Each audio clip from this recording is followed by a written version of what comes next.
Mesdames et messieurs, bonjour. Le gouvernement burkinabé a lancé en juin dernier les travaux d'élargissement et de modernisation de la route nationale numéro 2. 5 mois après le lancement, notamment en novembre dernier, on assiste à un démarrage effectif des travaux. Nous sommes sur le chantier en compagnie du directeur des travaux de l'entreprise PEFO Africa Burkina Faso, notamment M. Yves Parfait Badiel, pour échanger sur l'évolution des travaux. Bonjour M. Badiel. Bonjour monsieur. Alors dites-nous comment se déroulent les travaux. Okay, ouais. Les travaux globalement se déroulent bien. Depuis qu'on a eu l'ordre de service de commencer, on a mobilisé nos équipes et nous sommes sur le site. Comme tout démarrage, on a quelques difficultés, mais qui se résolvent au fur et à mesure qu'on avance, notamment la libération des emprises. À ce jour, les gens ont dégagé... La libération des emprises, c'est quoi? Libération des emprises, c'est...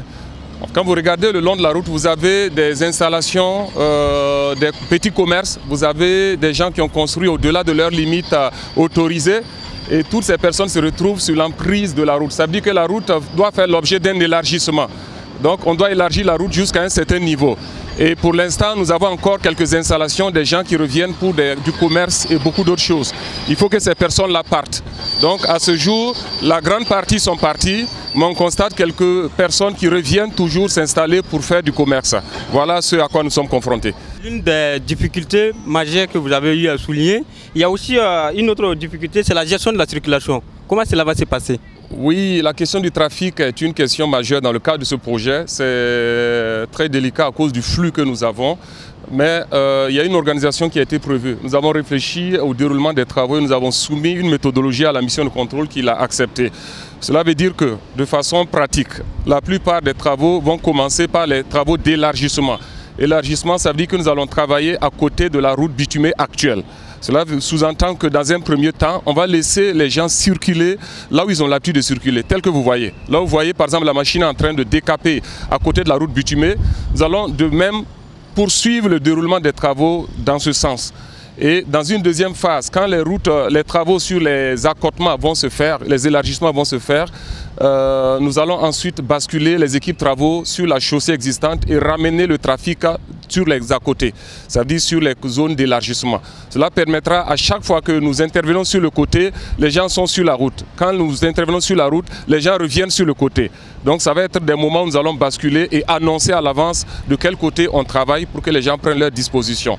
En plus de cela, nous avons mis en place une signalisation efficace. Ça veut dire que nous avons mis tout ce qui est panneaux de signalisation. Nous avons également mis du personnel, des agents de signalisation qui aident à réguler et à surtout mettre l'accent dans les zones sensibles, les zones d'intersection, les zones où il y a les engins, les zones où les travaux se déroulent. Donc le trafic sera ainsi géré pour permettre les travaux de s'exécuter et permettre aux gens aussi de vaquer à leurs occupations. Il est vrai qu'il y aura par moment quelques difficultés, ce qui va entraîner des ralentissements, mais de façon générale, voilà comment ça va se passer. Nous avons eu à échanger avec certains riverains qui estiment que vous les avez déguerpis et ils ne voient véritablement rien pour le moment de concret en termes d'avancement des travaux. Alors, dans le cas d'un chantier comme celui-là, il y a ce qu'on appelle une phase de préparation de chantier. Cette phase de préparation de chantier peut prendre quelques mois parce que pendant cette phase, nous élaborons ce que nous appelons les plans d'exécution. Et il y a ensuite ce qu'on appelle les travaux préparatoires qui sont actuellement en cours. Les travaux préparatoires, c'est la démolition de tout ce qui est installation anarchique, c'est le dégagement total des emprises, c'est les abattages d'arbres. Tout cela, c'est fait. Et ensuite, il y a ce qu'on appelle les déplacements de réseaux. Sur un projet comme celui-là, vous avez des réseaux enterrés que les gens ne voient pas, mais qui sont sur l'emprise de la future route qu'il faut dégager. Donc, quand on dégage comme ça, vous avez les déplacements de réseaux qui se font et vous avez les nettoyages qui se font, les décapages, les travaux préparatoires et l'élaboration des plans. À ce stade, nous avons démarré les travaux effectivement de terrassement, mais au niveau vers la fin du projet. Si vous partez à la fin du projet, après la voie de contournement, vous verrez les équipes de terrassement qui sont en train de travailler. Et très bientôt, nous allons mettre des ateliers de terrassement également au début et les deux équipes vont aller pour se croiser vers le milieu. Donc la population verra tout de suite ce qui va se passer dans les jours qui viennent. Mais que la population sache que pendant le temps où on les a dégagés, il y a eu des travaux qu'eux n'ont pas compris. Voilà, ces travaux, c'était déjà de sonder, identifier les réseaux, voir comment les déplacer, faire les levées topo et sortir les plans d'exécution de détail qui permettent après, quand on démarre les travaux, de ne plus s'arrêter, mais d'aller jusqu'au bout. Donc, on est en train de travailler à l'ombre et bientôt, vous allez voir la montée en puissance de nos équipes sur le chantier. Alors, Bientôt, ils vont voir la montée en puissance de vos équipes. Mais en entendant, les citoyens, les usagers de la route se posent des questions. Est-ce qu'il y aura des déviations ou c'est quand ces déviations? Oui, en fait, il n'y aura pas de déviation à l'intérieur des 6 mètres. Ce qui va se passer, c'est que la circulation sera alternée et basculée de part et d'autre de la route existante. Ça veut dire que nous allons aménager le long des voies. Nous allons commencer, comme je l'avais dit tantôt, par les travaux sur les contre-allées. Les contre-allées vont permettre après de recevoir le trafic actuel. Les contre-allées, c'est des voies qui sont en bordure de la route principale. Dans le cadre de ce projet, vous avez la chaussée principale qui est en 2x2 voies. Après, vous avez 2 voies de contre-allées qui sont des voies bitumées le long des riverains, qui permettent à ceux qui sont au niveau des quartiers, des 6 mètres, de pouvoir les emprunter avant de s'engager sur la route importante. Donc nous allons faire la contre-allée avec des gabarits qui permettent de recevoir le trafic dans tous les 2 sens. Et quand nous allons monter les contre-allées jusqu'au niveau de la plateforme, nous allons ramener le trafic à ce niveau-là. Cela permettra ensuite de travailler sur la partie de la chaussée principale avant de rebasculer la circulation et de travailler. Donc il n'y aura pas de déviation à l'intérieur des 6 mètres, mais le trafic sera géré de part et d'autre de la chaussée principale. Il y aura juste une signalisation efficace qui permet d'orienter les gens dans le couloir qu'il faut au moment qu'il faut.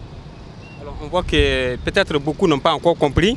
Voilà, c'est l'occasion de leur adresser un message pour davantage expliquer le déroulement des travaux. Quel message avez-vous pour les usagers de cette route? Alors, tout en renouvelant nos vœux pour la nouvelle année, je voudrais en tout cas demander l'indulgence des populations. Un projet de route ne peut pas se faire sans déranger un tant soit peu les riverains et les utilisateurs de la route. Donc nous leur demandons beaucoup de compréhension, beaucoup d'indulgence, beaucoup de patience. Nous derrière, nous nous engageons à mettre en place une signalisation efficace, à communiquer sur l'évolution des travaux et nous restons disponibles et ouverts à leurs préoccupations afin de réduire l'impact de ces travaux-là sur leur vie en général. Donc nous leur demandons de la patience et les annonçons que nous ferons tout pour tenir les délais qui ont été prévus pour ce projet-là. Alors vous parlez de délais prévus pour ce projet. Actuellement, les habitants, sinon les usagers de la route de Bassenko, de Bissiguin, de Yagma et autres quartiers qui empruntent cette route numéro 2, ils se posent des questions. Les regards est braqué vers vous désormais. À quand la fin des travaux pour soulager un peu cette population? Alors, il faut dire que ces travaux ont été prévus pour 36 mois hors saison des pluies. Donc 36 mois de travaux hors saison de pluie. Aujourd'hui, nous sommes en plein démarrage. Nous avons reçu l'ordre de service de démarrage pour novembre 2024. Donc c'est il y a 2 mois qu'on a réellement commencé. Novembre, décembre, aujourd'hui nous sommes au mois de janvier. Donc nous essayons aujourd'hui d'organiser les équipes pour tenir ce délai-là de 36 mois à compter de novembre. Donc les 36 mois sans la saison de pluie nous amènent vers la fin de l'année 2017, début 2028.